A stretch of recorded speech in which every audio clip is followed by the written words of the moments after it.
Un año termina y otro comienza. Y con eso llegan las preguntas inevitables. ¿Qué dejo atrás? ¿Qué llevo conmigo?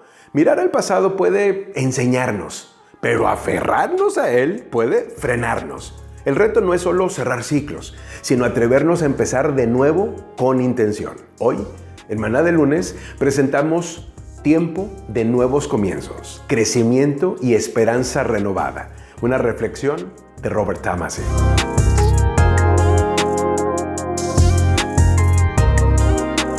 ¿Cómo fue este año para ti?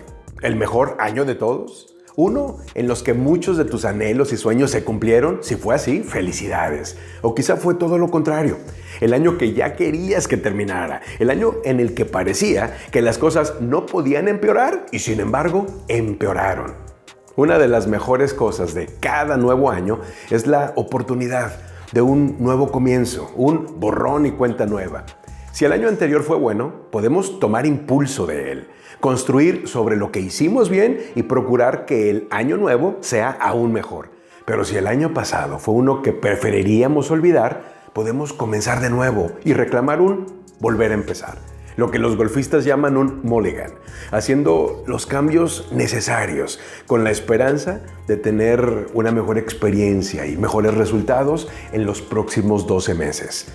Como el entrenador de un equipo deportivo que se prepara para el siguiente encuentro, podemos mirar atrás y evaluar qué salió bien, qué salió mal y qué cambios podemos hacer en busca de mejora.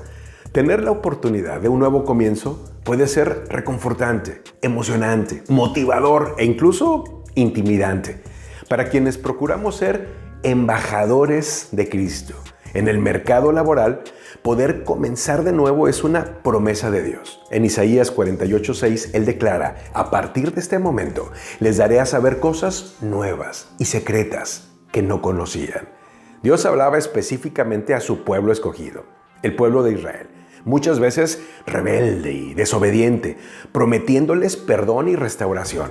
Pero como seguidores de Jesús, nosotros también podemos confiar en que Él revelará cosas nuevas, cosas ocultas que no conocíamos. Todo comienza con nuestro compromiso con Cristo, al ser nacidos de nuevo espiritualmente y convertirnos en nuevas criaturas, nuevas creaciones.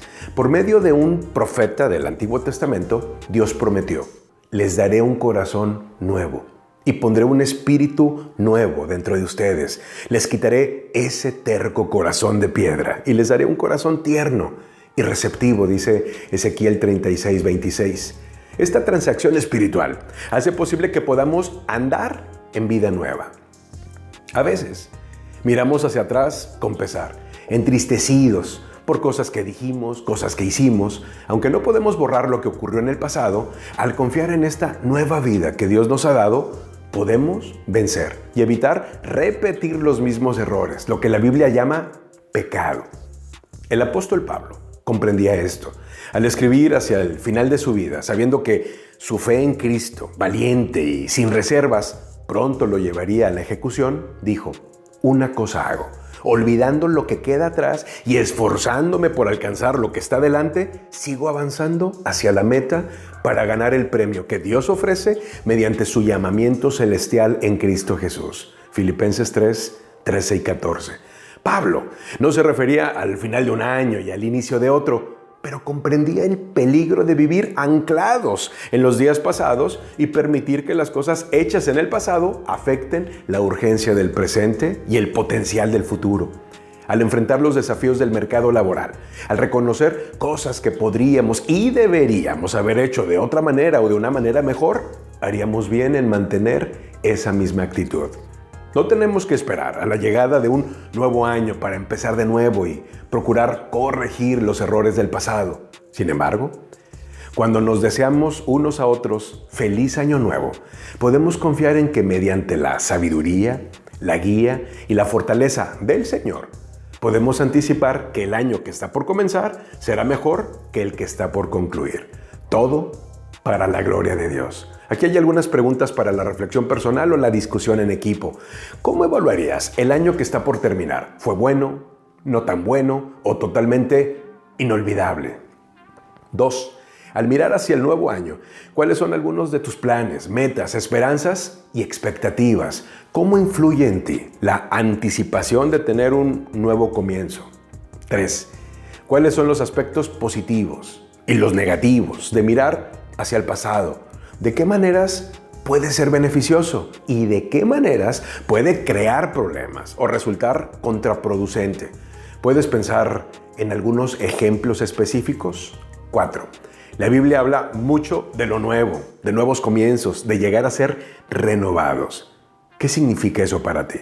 ¿Te resulta útil, alentador o cuestionas si eso se aplica para tu propia vida o para tu trabajo en la práctica? Concluimos con un desafío para esta semana. ¿Te sientes entusiasmado por la llegada de un nuevo año? Intenta tomar un tiempo para escribir algunas cosas que hayas aprendido durante el año que termina, junto con aquellas que te gustaría cambiar o hacer de manera diferente en el año que viene. También podría ser un tiempo de gran ayuda si lo comentas con algún amigo cercano, con un mentor, con algunos asesores de confianza o con un grupo pequeño, invitándolos a compartir sus observaciones y retroalimentación. Maná de Lunes es un servicio a la comunidad de negocios del Comité de Profesionales y Empresarios Cristianos. Contáctanos en cbmclatino.com. En España, contáctanos en líderesempresarialescristianos.com.